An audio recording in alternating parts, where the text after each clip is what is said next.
ಈಗ ಸೀಸನ್ 12 ಅಲ್ಲಿ ಅಷ್ಟು ಮನೋರಂಜನೆಗಳು ಕಾಣಿಸ್ತಾ ಇಲ್ವಾ ಅನ್ನುವಂಥದ್ದು. ಒಂದು ಕಡೆ ಟಾಸ್ಕು, ಇನ್ನೊಂದು ಕಡೆ ಎಂಟರ್ಟೈನ್ಮೆಂಟ್ ಕೊಡುವಂಥ ವಿಚಾರದಲ್ಲಿ ಸ್ಪರ್ಧಿಗಳು ಸರಿಯಾಗಿ ಎಂಟರ್ಟೈನ್ಮೆಂಟ್ ಕೊಡ್ತಾ ಇಲ್ಲ ಅಂತ ಅನಿಸ್ತಾ ಇದೆಯಾ ನಿಮ್ಮ ಸೀಸನನ್ನು ಕಂಪೇರ್ ಮಾಡಿದ್ರೆ? ಅಂದರೆ ಈ ಸೀಸನಲ್ಲಿ ನಮ್ಗೆ ಏನು ಅನಿಸ್ತಾ ಇದ್ದಾರೆ ಸರ್, ಒಂದಿಬ್ಬರು ಮೂರು ಜನ ಕಂಟೆಸ್ಟೆಂಟ್ಗಳು ಮಾತ್ರ ಸುದೀಪ್ ಸರ್ ವೀಕೆಂಡಲ್ಲಿ ಏನು ಹೇಳ್ತಾರೆ ಅದನ್ನು ಕರೆಕ್ಟಾಗಿ ಅರ್ಥ ಮಾಡ್ಕೊಂಡು ಅದನ್ನು ಅವರು ಕಾರ್ಯ ರೂಪಕ್ಕೆ ತರ್ತಾ ಇರತಕ್ಕಂಥದ್ದು.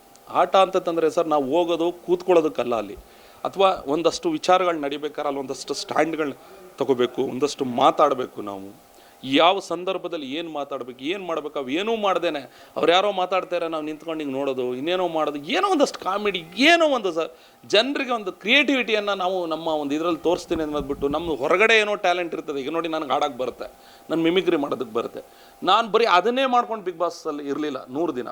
ಅದು ಹಾಡಬೇಕು ಎಲ್ಲೆಲ್ಲೋ ಒಂದೊಂದು ಕಡೆ ನಾವು ಎಲ್ಲ ಹಾಡಬೇಕು ಅಲ್ಲಿ ಹಾಡ್ಕೋತಿದ್ದೋ, ಕೆಲವು ಸಂದರ್ಭ ಬಂದಾಗ ಮಿಮಿಕ್ರಿ ಮಾಡ್ತಿದ್ದೆ. ಅದು ಬಿಟ್ಟರೆ ಸರ್ ಒಟ್ಟಾರೆಯಾಗಿ ನಮ್ಮ ವ್ಯಕ್ತಿತ್ವ, ನಾವು ಹೆಂಗಿರ್ತೀವಿ, ನಾವು ಹೆಂಗೆ ಆಡ್ತೀವಿ, ಯಾವ ರೀತಿ ನಾವು ನಡ್ಕೋತೀವಿ ಅನ್ನೋ ವ್ಯಕ್ತಿತ್ವದ ಮೇಲೇ ಬಿಗ್ ಬಾಸ್ ನಿಂತಿರ್ತಕ್ಕಂಥದ್ದು. ಸೊ ಈ ಸಲ ಬಿಗ್ ಬಾಸಲ್ಲಿ ನಾನು ಈಗಲೂ ಹೇಳಲ್ಲ ಸರ್, ಸುಮಾರು ಜನ ಅಲ್ಲಿರ್ತಕ್ಕಂಥ ಇವರು ನಾವು ಏನಕ್ಕೆ ಬಿಗ್ ಬಾಸ್ಗೆ ಹೋಗಿದ್ದೀವಿ ಅನ್ನೋದೇ ಅರ್ಥ ಆಗಿಲ್ಲ ಸರ್ ಅವ್ರಿಗೆ. ಎಲ್ಲೋ ಒಂದು ಕಡೆ ಕೂತ್ಕೊಳ್ಳೋದು, ನಾವಿಬ್ಬರು ಜೋಡಿ ಆಗಿಬಿಟ್ರೆ ನಾವು ಏನೋ ಆಗ್ಬಿಡ್ತೀವಿ, ಅವೆಲ್ಲ ಕಲ್ಪನೆ. ನನ್ನ ಪ್ರಕಾರ ಅವ್ರು ಹೊರಗಡೆ ಬಂದರೆ ಅವ್ರ ಮನೆಯವರೇ ನನ್ನ ಪ್ರಕಾರ ಅವ್ರನ್ನ ನೀನು ಯಾಕೆ ಹಿಂಗೆ ಮಾಡಿದೆ ಅಂತ ಅವರು ಹೊರಗಡೆ ಕ್ಯಾಮ್ರಾ ಮುಂದೆ ಹೇಳಲ್ಲ. ಅವರು ಏನೋ ನೀನು ಸಖತ್ತಾಗಿ ಆಡಿದೆ ಅಂತ ಕ್ಯಾಮ್ರಾ ಮುಂದೆ ಹೇಳ್ಬೋದು, ಪರ್ಸ್ನಲ್ಲಾಗಿ ಗ್ಯಾರಂಟಿ ಅವ್ರನ್ನ ಉಗಿದು ಬುದ್ಧಿಗೆ ಹೇಳ್ತಾರೆ ಸರ್ ಅದಂತೂ. ಬಟ್ ಅವ್ರು ಹೋಗಿರೋ ಎಷ್ಟೋ ಜನ ಏನು ಗೊತ್ತಾ ಸರ್, ಬೇಜಾರಾಗುತ್ತೋ ಅಲ್ಲಿ ಸಾವಿರಾರು ಜನ ಪಾಪ ಅವಕಾಶಕ್ಕೆ ಕಾಯ್ತಾ ಇದ್ದಾರೆ ಸರ್. ನನಗೊಂದು ಅವಕಾಶ ಸಿಕ್ಕಿದ್ರೆ ನಾನು ಏನೋ ಮಾಡ್ಬೋದು, ಜನರಿಗೆ ಇನ್ನಷ್ಟು ಹತ್ತಿರ ಆಗ್ಬೋದು ಅನ್ನೋ ಕಲ್ಪನೆ ಇಟ್ಕೊಂಡು ಒಳಗಡೆ ಹೋಗ್ತಾರೆ. ಎಷ್ಟೋ ಜನ ಅದನ್ನು ಮರೆತು ಒಳಗಡೆ ಹೋಗಿ ಏನೇನೋ ಮಾಡೋದು ನೋಡಿದಾಗ ನಾವು ಮಾಡಿದ್ದೀವಿ, ಇಲ್ಲ ಅಂತಲ್ಲ. ಸ್ಟಾರ್ಟಿಂಗ್ ಮೊದಲನೇ 3 ವಾರ ನಾವು ಹೋದಾಗ ನಂಗೆ ಅರ್ಥ ಆಗಿಲ್ಲ, ಹೊರಗಡೆ ಬಂದ್ಬಿಡೋಣ ಅಂತ ಅನ್ನಿಸ್ತು.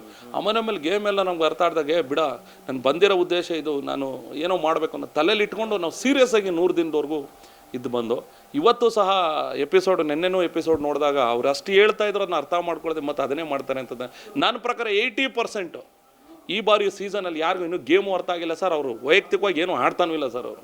ಟೋಟಲ್ ನನ್ನ ಪ್ರಕಾರ ಕೇಳಿದ್ರೆ ನೀವು ಸಣ್ಣ ಆಗ್ಬೇಕಲ್ವಾ, ಅದು ಒಂದು ಉತ್ತಮ ಆಹಾರದಿಂದ ಸಣ್ಣ ಆಗ್ಬೇಕಲ್ವಾ. ಪ್ರತಿದಿನ ನಮ್ಮ ಜೀನಿ ಸ್ಲಿಮ್ನ ಯೂಸ್ ಮಾಡಿ ಯಾವುದೇ ಸೈಡ್ ಎಫೆಕ್ಟ್ ಇಲ್ದಂಗೆ ನೀವು ಸಣ್ಣ ಆಗ್ತೀರಾ.